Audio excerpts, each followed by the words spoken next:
Bonjour, aujourd'hui nous abordons le sujet des pronoms personnels en français. Nous allons apprendre avec vous à distinguer différents types de pronoms personnels et leurs caractéristiques d'emploi. Pour commencer, considérons une phrase suivante. Il la lui envoie par la poste. Est-ce que nous pouvons comprendre de quoi il s'agit dans cette phrase?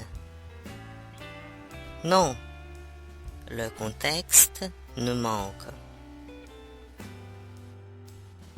Mais si je dis Jean écrit une lettre à Marie, il la lui envoie par la poste. Maintenant, c'est beaucoup plus clair. Jean est remplacé par il, une lettre est représentée par la, et finalement, à Marie signifie lui.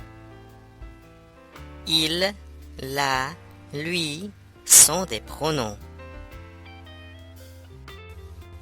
Ainsi, nous pouvons donner une définition du pronom. Un pronom est un mot qui remplace un nom déjà employé dans le contexte. On emploie les pronoms pour éviter la répétition.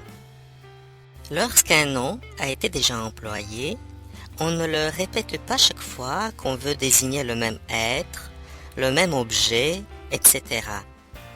Mais on remplace ce mot par un pronom.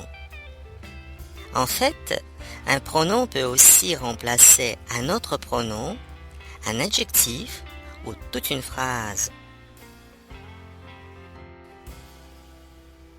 On distingue 6 catégories de pronoms. Les pronoms personnels. Connais-tu Armand? Oui, je le connais. Tu, je et le sont les pronoms personnels. Les pronoms possessifs. La voiture de mon voisin est rouge, la mienne est noire. Donc la mienne est un pronom possessif. Les pronoms interrogatifs. Qui est là? Qui est un pronom interrogatif. Les pronoms démonstratifs. Je n'aime pas trop cette chemise. Celle-ci me plaît davantage. Celle-ci est un pronom démonstratif. Les pronoms relatifs, c'est ce sujet qui nous intéresse. Qui est un pronom relatif. Et finalement, les pronoms indéfinis, personne n'est venu. Personne est un pronom indéfini. Dans ce chapitre, nous allons étudier avec vous les pronoms personnels. Considérons ensemble le tableau complet des pronoms personnels.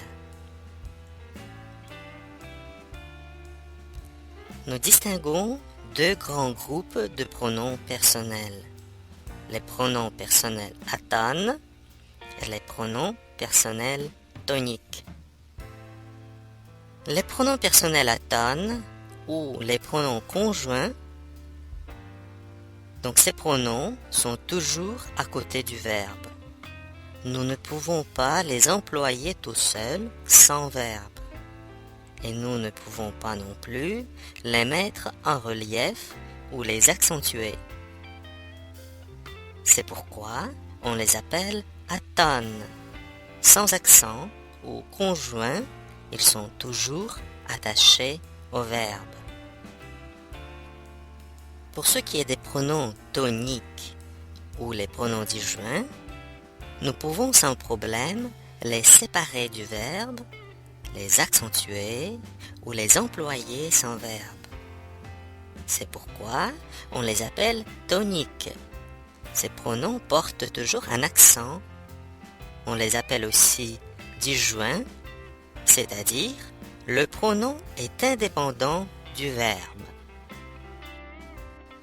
Nous remarquons que les pronoms atones comprennent les pronoms sujets, les pronoms compléments directs et les pronoms compléments indirects et aussi les pronoms réfléchis. Les pronoms réfléchis sont toujours employés avec les verbes pronominaux.